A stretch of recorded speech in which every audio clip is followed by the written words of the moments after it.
السلام علیکم ورحمۃ اللہ۔ کراچی مادر ملک بینک کا قیام عمل میں لایا گیا، جہاں عورتیں اپنا دودھ جمع کرائیں گی۔ تصویر میں جو عورتیں دکھائی گئی نا، ان بڈھی بکریوں نے دودھ پہلے دینا ہے پہلے ان بڈھی بکریوں کا دودھ ہے جو تصویر میں عورتیں دکھائی گئی ہیں۔ دوسری بات ہے کہ شرعاً اس کے اندر بہت ساری خرابیاں اور قباحتیں ہیں۔ مادر ملک بینک، یہ تو سنا تھا کہ بلڈ بینک، اب یہ عجیب لطیفہ ہے، مادر ملک بینک، یعنی بہت ساری عورتوں کا دودھ جمع کرنا اور پھر چھوٹے بیبیوں کو، بچوں کو وہ دودھ پلانا۔ اللہ اکبر، اللہ اکبر۔ ہمارے ملک میں نا بہت سارے کام ایسے بھی ہوتے ہیں کہ جو صرف فوٹو شاپ ہوتے ہیں، حقیقتاً نہیں ہوتے۔ تو اگر یہ کام کرنا بھی تھا تو کوئی تصویر میں جوان جوان عورتیں دکھائی جاتی، پتہ بھی چلتا کہ بھئی ان کا دودھ ہے۔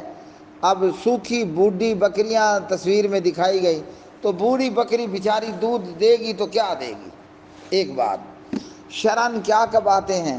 شرعاً یہ قباحتیں ہیں کہ یہاں سارا معاملہ ہی اس کی صورتحال وہ بن جائے گی کہ جب میں دیوبندی تھا نا، آج بھی خیر ہے، بہت سارے مدرسے شہر میں دیہات میں ایسے ہیں، تو ایک بالٹی لے کر نا 2 کلو والی، 4 کلو والی، کئی محلے طالب گھومتے ہیں۔ ہر گھر کے جو لوگ ہیں نا، کوئی آپ کو بھنڈی کا سالن دے دیتا، کوئی آپ کو توری کا سالن دے دیتا، کوئی آلو کدو کا سالن دے دیتا، ٹھیک ہے جی۔ تو وہ سارا مختلف سالن، کوئی گوشت کا سالن دے رہا ہے، ایک ہی بالٹی میں ڈالا جاتا۔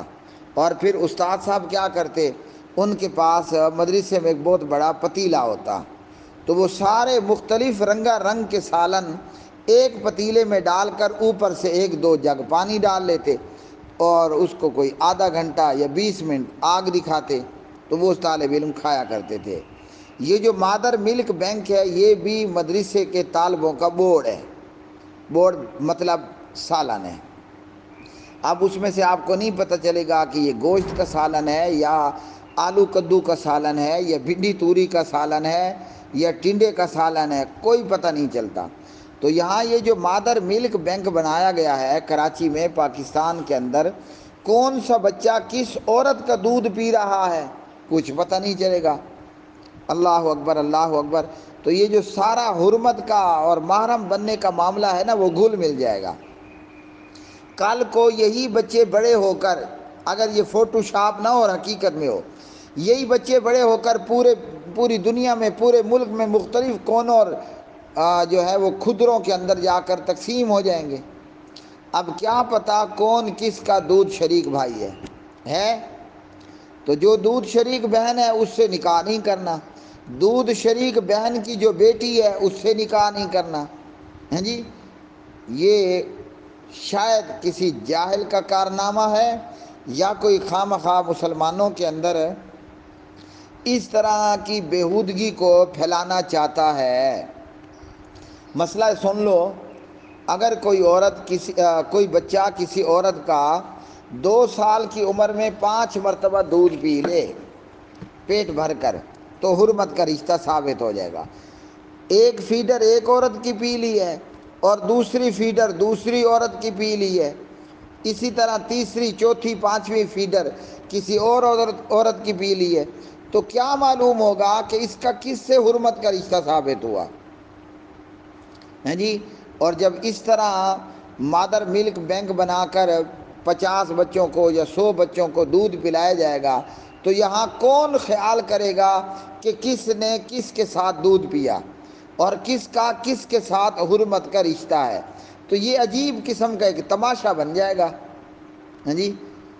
تو ایسے لوگوں کو چاہیے کہ وہ اس طرح کے فوٹو شاپ کرنے سے اور اس طرح کے کارنامے سر انجام دینے سے وہ باز رہیں۔ اللہ اکبر۔ کسی عورت نے اگر دودھ پلانا بھی ہے تو وہ عرب کے طریقے کے مطابق کرے، یتیم خانے میں آ جائے جہاں چھوٹے چھوٹے بچے موجود ہوں، تو وہ کسی اور ایک بچے کو پسند کر لے، بھئی میں یہ بچہ اٹھا لیتی ہوں، بچے کو اپنے گھر لے کر آئے اور بی بی حضرت حلیمہ سعدیہ کی طرح رضی اللہ عنہا اس کو دودھ پلائے۔ تو معلوم ہوگا کہ بھئی یہ غفران نے جو ہے وہ کوثر کا دودھ پیا ہے۔ تو یہ اس طرح ملک بینک بنا کر بچوں کو دودھ پلانا، یہ ایک تو عجیب قسم کا بے ہنگم قسم کا تماشا بن جائے گا، اور اس میں پھر بہت ساری شرعی قباحتوں میں یہ قباحت بھی آ جائے گی کہ کل کوئی لڑکوں نے بچیوں نے ان کی شادی بھی ہونی ہے، کون اپنے دودھ شریک بھائی سے شادی کر رہی ہے اور کون جو ہے وہ اپنی دودھ شریک بہن کی بیٹی بانجی سے شادی رچا رہا ہے، جبکہ شرعاً یہ حرام ہے۔